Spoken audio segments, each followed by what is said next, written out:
Open a channel. Open a channel. Open a channel. Open a channel. Open a channel to all decks. Hello, everyone, and welcome to Discussing Trek. This is our second open channel where we kind of just talk about any and everything that's either directly or loosely related to Star Trek. And for this episode, which we're going to be doing every few months, we have the Trek story himself, Jonathan Shores. How you doing, man? Man, I am awesome. I'm excited to be doing an open channel, man. Oh, yeah. A little weirded out that I'm on video. I'm not a big video guy. I wasn't prepared for video, really, but it's all the same anyway, man. All the same anyway. Hey, man. How you doing? I have the face for radio. You're talking to the choir, speaking to the choir here. I have the face Oh, for man. I don't want to hear, man. You're naturally photogenic. Oh, whatever, dude. Whatever. I think I've seen you on a men's health magazine somewhere. Yeah, as that guy, you should not be. That's the only way I made the magazine. Oh, man. But again, we're here in our open channel discussion where we're going to kind of talk about any and everything that's either directly or loosely related to Star Trek. And we kind of want to talk about SpaceX a little bit. Now, neither you or I are SpaceX professionals or slight enthusiasts is what I would call us. But in this whole fever pitch of the last month or so of this mission to space to send a manned mission to space in almost 10 years, it really had a lot of people jumping on board and wanting to know what the heck is going on. And we're going to get into some of that, but I want to just back up because this is your first time being on the open channel. And I just want to ask you a few Trek related questions. So how did you get into Star Trek, man? Let's just start here. Let's start at the beginning. Man, curveball. I wasn't ready for that. Oh man, Star Trek. How did I get into it? Wow. There's a couple of different places, but I think what started it, I grew up with my aunt in Canton, Mississippi, old BFE Canton, Mississippi. Okay. And you know as well as I know, when you're in a rural area in Mississippi, you only have access to a few channels. Yeah. And that was before you really had cable satellite. The only satellite I knew of, like well-off people, had this big, huge 10-foot dish in the backyard. Yeah, the big boy. So, so all we had was the basic channels. Well, what would come on those channels, and I don't remember what channel it was TNG. And my aunt was a fanatic about Star Trek. That's awesome. Now, I've probably surpassed her in my love for it. When I say fanatic, like she watched TNG every night, every time it came on. Wow. Now, she wasn't one of those that knew every character and knew every episode front to back, but she loved to watch it because she just, like most of us, she likes the good feelings, the good vibe that you can get. Like maybe this is the future, you know what I mean? So of course, if in our house, and I'm sure in your house and a lot of people now, so what one person was watching on TV is what everybody was watching, whether you liked it or not. No choice. No choice at all. And that's what got me into it, man. And I think the biggest thing that really attracted me to it without knowing was when they go into warp. Yeah. I was like, man, that's awesome. So that kind of got me into Trek. She bought me a computer because, I wanted to work with computers because I seen it on Star Trek. So they got me in a little, dabbling in computers and all that. So once I got to Hattiesburg, I met another friend of mine, and her name was Jessica.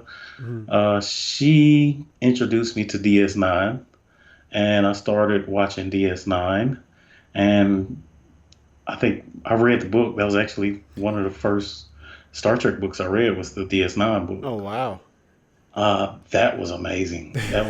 She had the box set of the whole season of the whole series of DS9. So I watched that.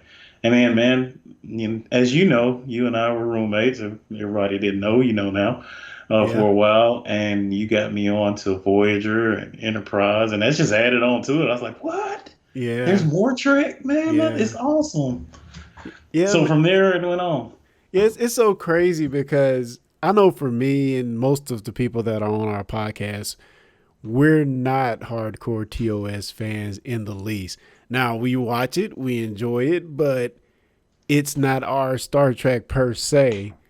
And and I'm seeing more of this lately. I'm seeing a lot of people who really grew up cutting their teeth on Voyager and Right. DS9, and that's their Star Trek, and that's really exciting to me to see more people show love. Especially we've had this the 20-year thing. Well, was it 25-year thing with the Voyager crew on Right. doing his Zoom stream, and you're seeing more people who formerly, it's almost like when Voyager came out. It was sort of like the Discovery equivalent to Star Trek. People did not love it when it first came out, Right. and I just love how the years have passed and people have seen what a jewel it really is, man. And like you gave your aunt Star Trek story, man. So I went to Capaya Lincoln Community College. I went to call Colin for short. I went there and played basketball for 2 years. My roommate named Curtis Walker. This joker used to come in there and be like, "Wood, my name is Elwood. Middle name Elwood. You What still in did here you? watching Star Trek?" Like, man, it's good, dude. It's good. These things on wrong with me, man. But yeah, certainly, like you, I saw a lot of TNG growing up as well. It really, at that point, didn't gravitate to me to be like, oh man, I really, really love Star. I love the stories. I like Troy, looking at her, of course, as a teenager. But although I liked it, I really just wasn't gung ho about it. For some reason, I missed most of DS9, like a lot of people, because it wasn't. It was on UPN, and a lot of us couldn't get UPN. Speaking of the 3 channels, 4 channels, but once I actually got to dive into it, I got in on the end of DS9 where I was just sad that it was leaving. The Oh point when I got man, in there, I was like, that's no, it's over. I'm just starting to love this. And then like from there, just gung ho into Voyager. And man, I remember when we were living in that house, 105 Kimball. Kimball. Yeah, I bought that freaking Voyager box set for season 1. That thing was like I remember that. $115. I I like spent my remember hard earned, guys. We worked at Walmart at the time, so my hard earned Walmart money, what at beans per hour. I don't even know what it was. It's something god awful at this point, but yeah, I spent my hard earned money to get that season, man, and I was kind of hooked from there on. And thank goodness we have digital platforms that. to Right. watch all of that. So, when did you like really get back into DS9? Did you start watching it online at some point, or like buying stuff, or just kind of got into it late? Got back into it late because it was late for me to get back into DS9, like a lot of people, I Uh, guess. yeah, I would say it was late. I probably goes back to maybe 2014. I left Hattiesburg for a while and I moved back to Jackson. And I was working at a job that took a lot of time, as my job do now. But I so what I was looking for something to kind of de-stress myself when I get home. Mm-hmm. You know what I mean? And Yeah, I was like, you know what? I really like DS9, but I never really watched it all the way through. yeah, I mean, I watched some of that box set that a friend of mine had. I never really watched it through for what it was. So I said, you know what? I'm gonna turn it on and I'm gonna get started with it. And man, I watched it all the way through and I was hooked, man. It's the yeah. story hooked me. And that from then on, I've just watched it and watched it and watched it. Dude, man, I remember you got hardcore Star Trek, man. I liked it, and then all of a sudden I turn around, John is like hardcore over this for Yeah. real, man. And it's And then it's you got me into Enterprise as well. And yeah, Enterprise is good. It's I underrated, loved man. Enterprise. And you Underrated. kept telling me how good it was. And I believe you agreed with me that the opening theme song was good at some Universal point. agreement. But man, that was, and I think I ended up liking it probably more than you did. Yeah, And man, Trek is just, it's awesome, man. That's all I can say. Like you ask my wife, sometimes I have a bad day, or even she have a bad day. That's something else that helped me, that kind of keep me into it because my wife started watching it, that's awesome. and yeah, I know, right? Man, gotta try. So we have bad days sometimes, and we sit down in the living room and we got this saying, we're like, we need some Trek in our life. Oh, that's beautiful. That is beautiful, man. And it really does, like it does something, and maybe it's just personal for me, but like watching Star Trek just kind of not soothe me, but like it's comforting. You know what I mean? And Yeah. that's our go-to. And I think that definitely has a lot to do with how early on, or pretty much up until when it came back, uh, that most episodes were self-contained, happy little bow on the end at the end of the story. Most of the time is hopeful and leaves you thinking of something either challenging or forward looking. Right. So I'm going to bring you all the way back, all the way up from DS9, all the way up to Discovery. And we have this new series. Alex Kurtzman running the show. I mean, we're going whole hog into this, production value off the charts. But something really was missing. We weren't getting that happy bow at the end of that episode. Right. In fact, it was very dark. So I have to ask you, what were your initial thoughts when we got Star Trek back? Well, twofold answer. Number one, before we seen the first episode, I was excited because we're getting more Trek, right? After the first episode, again, I was excited. I Yeah. love the fact that we're getting more Trek. But as you mentioned, we were missing something. And I think in Yeah. our first review, we all kind of alluded to that fact that, man, this is not your father Star Trek. You know what I Not your mean? daddy Star Trek, man. Yeah. And it was Yeah. mentioned more than once. Is like, I mean, a couple of us said, if we hadn't been for us reviewing it, we may or may not have watched it Yeah. as in depth as we did, Yeah. or maybe not watched it at all. So, yeah, I don't know, man. It's and the jury's still out. It is a great series. It's a great media. It's great writing. It's great show running, but it's just not what we remember, what we grew up with. Yeah, and that serialized storytelling has continued through the second season, and even moved over to Picard, to where you have this whole overarching story where you may not get a payoff to the end of the season. I would like to see them shift back a little bit to the old happy bow at the end of the episode, and I think DS9, and we talk about loving DS9. I think they did a beautiful job of that.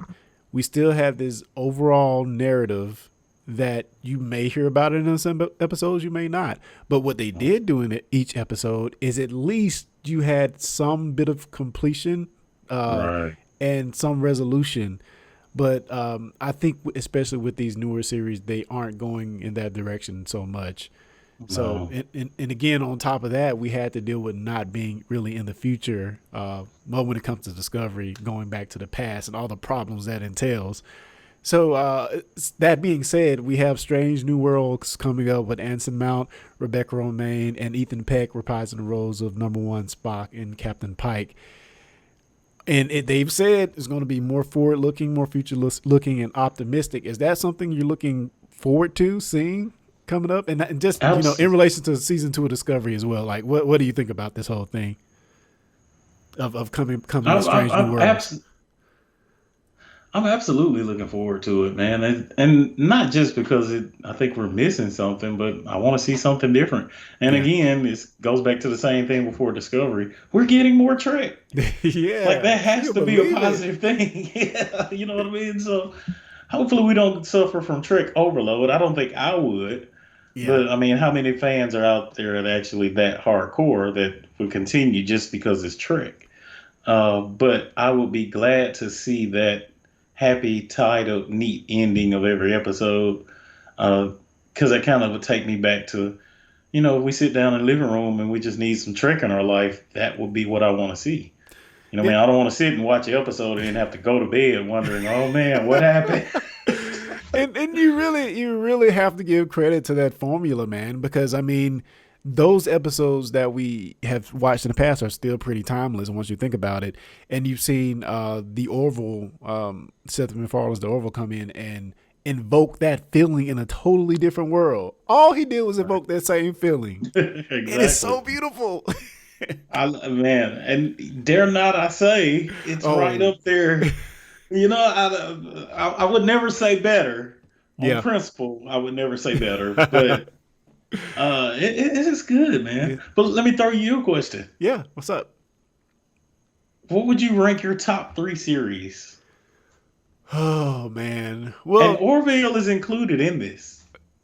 I'm not gonna put. I mean, I can't put Orville on that list, but I will say it is a very good series. You know, for me, I'm going back to my roots. My first love in Star Trek, the one that I really really love, that has to be Voyager, man, and DS9 is right there behind it. And honestly, while I really love TNG, I love Enterprise too. You So didn't have to whisper. yeah, it's up there between TNG and Enterprise, man. Because I really love Enterprise, dude. Again, Yeah. like when that came out, I was just becoming an adult. I was like what 20ish when it came out. So man, it just hit me at the right time. Similarly with Voyager, I mean, I was 15, 16 when Voyager came out in '95. So Right. 15. So yeah, it hit me when I was like, oh, this is so good, and it's a great series, man. And if you haven't watched or listened to, for that matter, the podcast with Robert Duncan McNeil and Gary Wang, they break down. If you're not listening, you really should. They break down every episode. They're like only 4 or 5 in now, so it's a great time to jump on. And they give all these inside knowledge of what went on during the series filming, and it's just pretty fantastic. And it's good to hear, like, Robert Duncan McNeil basically hates his character. He's like, oh, he's such a jerk. He's such a chauvinist. He's looking back. That's not politically correct. Oh man. It's really good, man. It's really good. I feel bad because I have not listened to that at all. Oh man, yeah. I gotta get on that. Right after you listen to Discussing Trek, people out there listening to this, then go and listen to Delta Flyer. So this is a really good podcast. So I'm going to take that and pivot to. Well, let me ask you before we move on. What are your top 3 series, and then we'll move on. Well, obviously, 100% is going to be DS9 at the very top. Uh, Man, second would be hard to do. It's a toss up, man. Really, They're all I would good. say I feel like I should say TNG just Yeah. because I love more of the characters on TNG than I do on Voyager or Enterprise. How dare you? How Sorry, dare you? sorry, but I mean, but if we're basing it off of like, if I were to sit down and say I'm going to watch a series, what way I'll be more entailed to watch? DS9 will be one, and maybe Voyager would be a second. Like that's part. I would rather watch Voyager than TNG, Interesting. Interesting. and maybe that has a lot to do with the graphics of it. You know what I mean? You and Jeremy with Me, these graphics. well, I'm a younger guy, so I'm used to seeing the nice, pretty, crisp graphics of it. So, Just get you um, with the eye candy, man. yeah, man, yeah. But and I have to say, Enterprise is also right up there. So Yeah. I would say DS9, Voyager, Enterprise. Yeah, and it's funny, like again, how we go back and look at with funness on these shows that probably were ridiculed when they came out in one way or another. But yeah, so we're not going to talk too much about the newer series anymore, Discovery or Picard. We're going to just pivot into tech and SpaceX. So I know I've heard you talk a lot about tech and Trek and like how it could be used in the real world. So let's talk a little bit. And again, we're not experts on SpaceX, but let's start to talk a little bit about what SpaceX is and how it's kind of managed to captivate the world in the last month as we looked for relief from this COVID epidemic. Oh man, you couldn't have said it better, man. Like in a year that's turning out to be a hell of a year, like SpaceX has been that one light that we all can agree on. You know what I mean? Like Yeah. you won't find one creed, credence, race, religion, person, man, woman, kid. You won't find anybody that said, "I hate that SpaceX stuff." Like Yeah. that gives everyone hope for the future. Same as Star Trek. So I think that's been one great thing this year, and kudos SpaceX for doing it.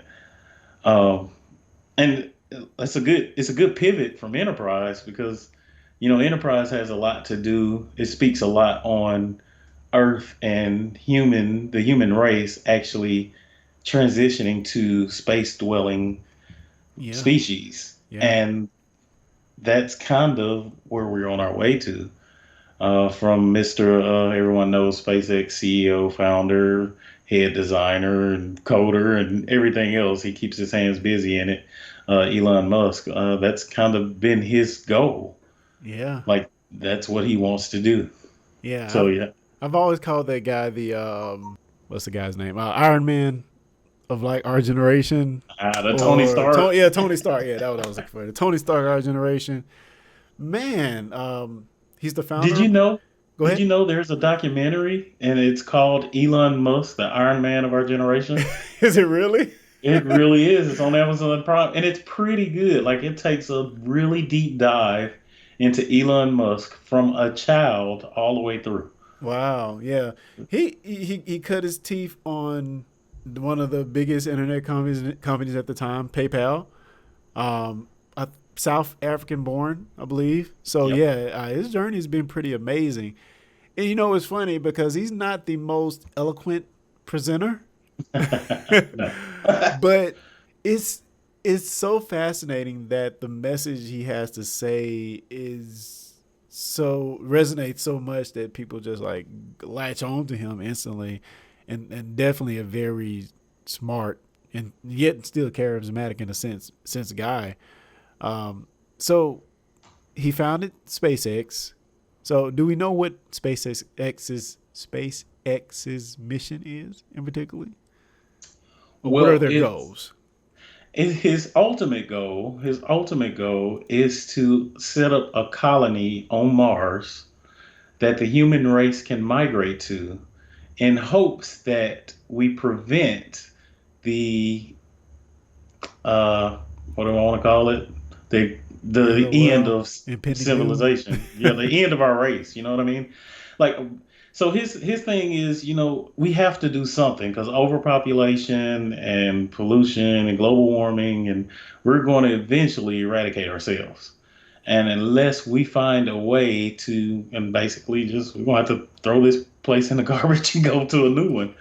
But that's his ultimate goal. That is like his high level goal is to set up a colony on Mars that we can eventually migrate to. That is freaking bananas. That is Now, crazy. funny side note, and I don't know this guy's name. I guess I could Google it, but I won't. I mean, you can do it if you like. But the guy that built the Saturn V rocket, the guy that designed it, Uh huh. Elon Musk did an interview, and he was talking about this guy. He said, "Listen, he way overbuilt the Saturn V rocket for the moon landing. It didn't need near as much engineering and what it had on it to get to the moon. But he built it with the goal of Mars in mind. Oh wow. That was Wow. his ultimate goal, and Elon Musk is kind of taking over from that. So that's going to be the goal. Now, short term goals. Obviously, we've lost a lot of funding for NASA. Yeah. Um, and it got to the point, and I don't know the exact numbers, but it was too expensive for NASA to continue to send manned missions into space or supply missions into space for that matter. It was cheaper for them to source it out to other countries, i.e., Russia has been sending our last few astronauts to the ISS, International Space Station, at the lovely cost of $90 million per seat. So you're telling me that 90 million per seat is cheaper than having our own space program? Yeah, Absolutely. that's probably right. And what Elon Musk what made him think of this, what made him do this with NASA was because what the expensive part about it was these rockets they were using were not reusable. Yeah. They threw them away. And there was an interviewer on a documentary I watched, and they kind of gave us a metaphor. He said, think about this. You hop on a plane, and let's say North Carolina, and you fly to Las Vegas, for instance, or San Francisco. Uh-huh. You get off the plane, they throw the plane away. How much money do you think they would charge for tickets just to recoup the cost of that? It wouldn't be what it That's is what, now. all right. So that's what we were doing with our space program. I mean, essentially, that's what we were doing. So, I mean, imagine the cost. And I don't know the exact number, but I mean, if it was cheaper for Russia to do it at $90 million per seat, Elon Musk is doing it for somewhere around the tune of like 50 to $60 million a seat. Yeah, nice.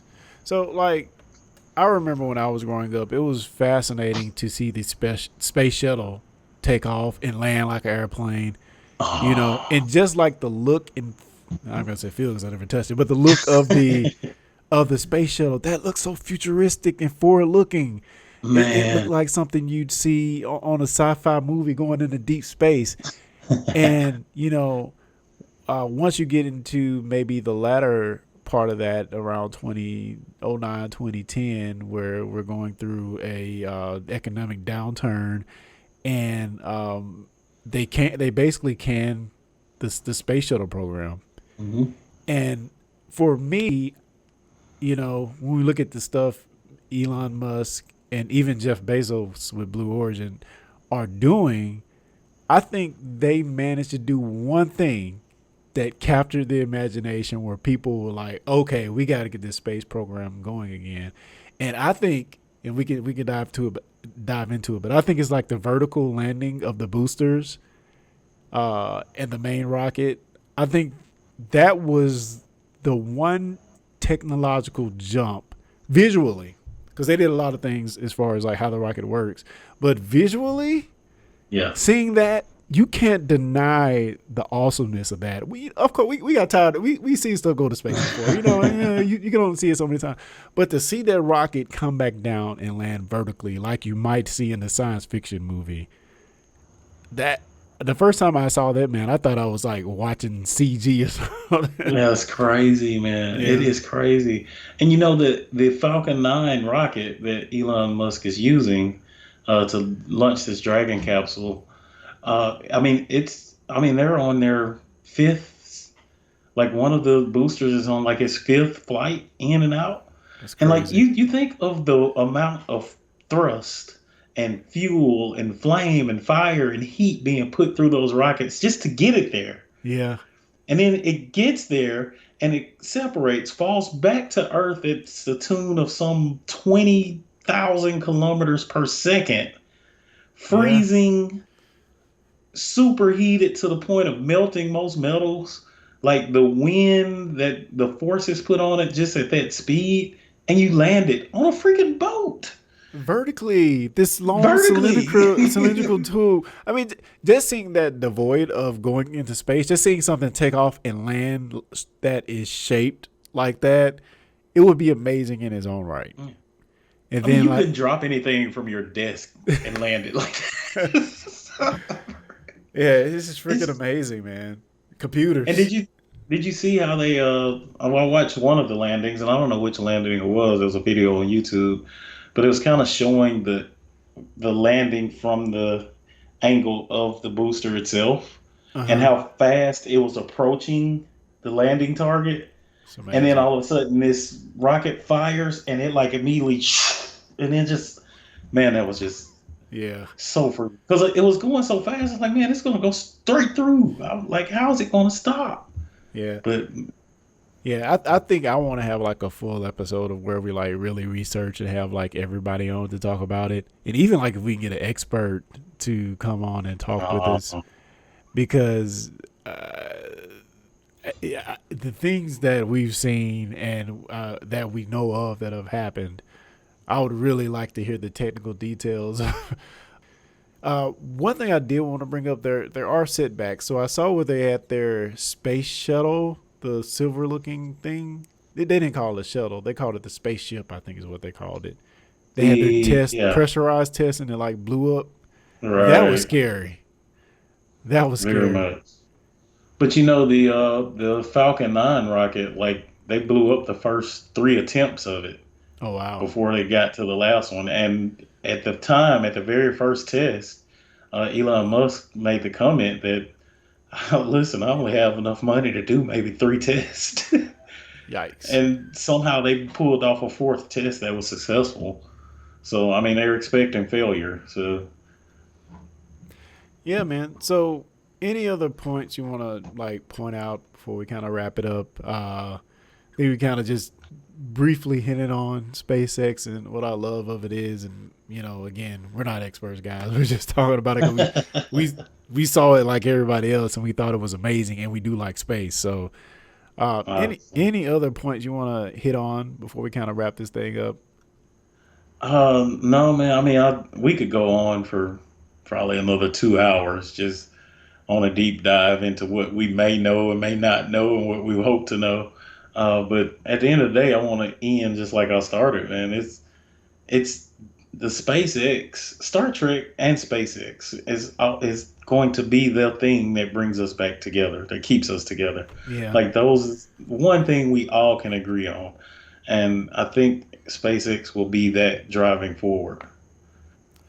Yeah, man. Dare to dream. Dare to dream. Absolutely. So before we wrap this thing up, I want to know: is it anything you want to plug, parting gifts, or anything before we kind of end this thing off?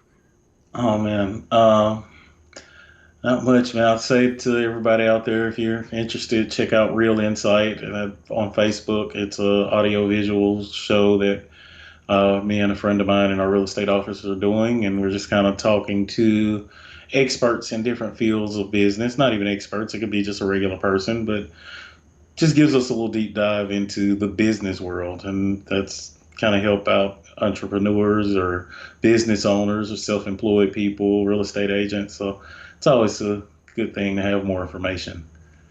Yeah, awesome sauce. And for me, I'll just say check out any of the Discussing podcasts, Discussing Who, where we talk about all things Doctor Who. Definitely check that out, as well as Tech Edition. We're going to try to do more of these open channels with more of the hosts, where we just talk about different loosely related Trek topics. As well as I want to get, if anybody's listening, you're a fan of the show, you want to come on and talk about something that you're an expert in or just want to talk about, we'll get you on as well. So yeah, we're looking to do that and just open channel to talk with different people we're associated with, different hosts, and just kind of talk about our love of Trek and all things geek, basically. Love it. Yeah. So until next time, guys, live long and prosper. Relativity. Climb aboard the perilous journey of one man attempting to reach a distant world and the woman on Earth who battles endlessly to keep him alive. Mission Control, was that sound what I think it was? We're not sure yet, but we know it can't be good. Join the thousands of science fiction adventure fans who have discovered Relativity at relativitypodcast.com. Relativity.